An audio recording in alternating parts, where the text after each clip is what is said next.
Haaretz has a fantastic article detailing the dire water situation in Gaza. They report, in Gaza, people have to wait for the truck with the purified water tank, fill some gallon jugs, and carry them back into the building, hoping that the electricity in the elevator are working. Each cubic meter of desalinated water costs about $7.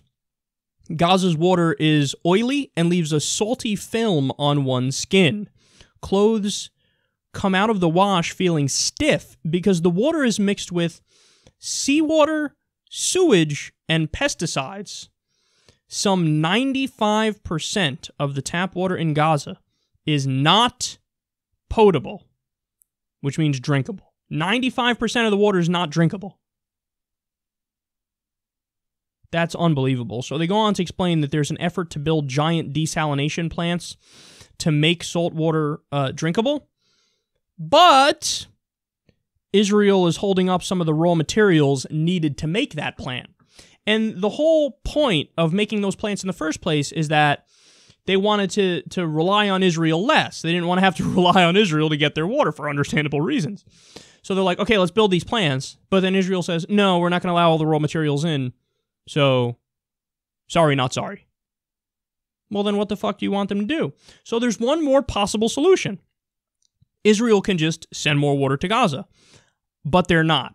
So Amira Haas goes on here and she explains, quote, most Gaza residents and consumers of the water that it doesn't have are originally from cities and villages that are now in Israeli territory.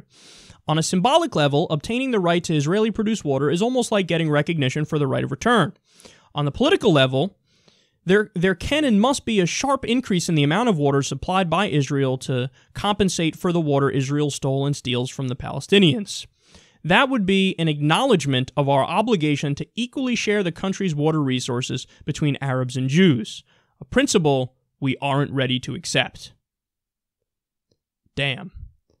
So 95% of Gaza's water isn't drinkable, and there is no long-term solution, which is perhaps one of the many reasons why a UN report recently found, quote, Gaza may be uninhabitable by 2020.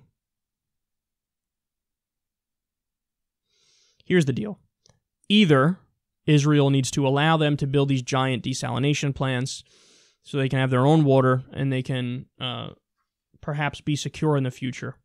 So allowing those raw materials, either do that or, yeah, you need to send more water in there and you need to not make that a political issue. And you need to not make it like, ooh, we hate them, so no, we're not going to send any more. Well, then understand what you're doing. You're sentencing many people, perhaps to death.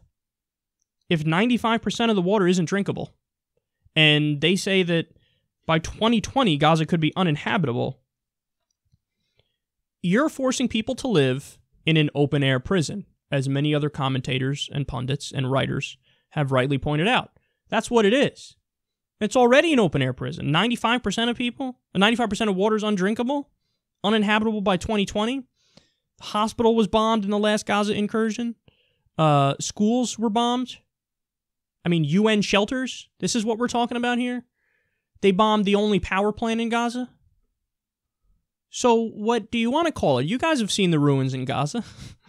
And then oftentimes some of the building materials are blocked from coming in. You know those tunnels that are used for weapons, right? And, you know, that's a negative aspect of them. They're also used for necessary building materials and goods. But no, you can never talk about that because you can't humanize the Palestinians. You just have to view them all as Hamas, all as evil, and you have to view them as less than. So therefore, you know, we don't discuss in any great detail that 95% of the water in Gaza is undrinkable and that it's uninhabitable by 2020. Whatever. It is what it is. No, it's not. And this is something that future generations will look back on and go, I can't believe we fucking did that. That's what we were doing? That's what humanity did? That's unreal. So those are your options. Either send more water there if you're Israel, or allow the raw materials in so they can build the desalination plants, or accept the judgment of history as doing a vile, cretinous, savage, barbaric, grotesque act. Your move.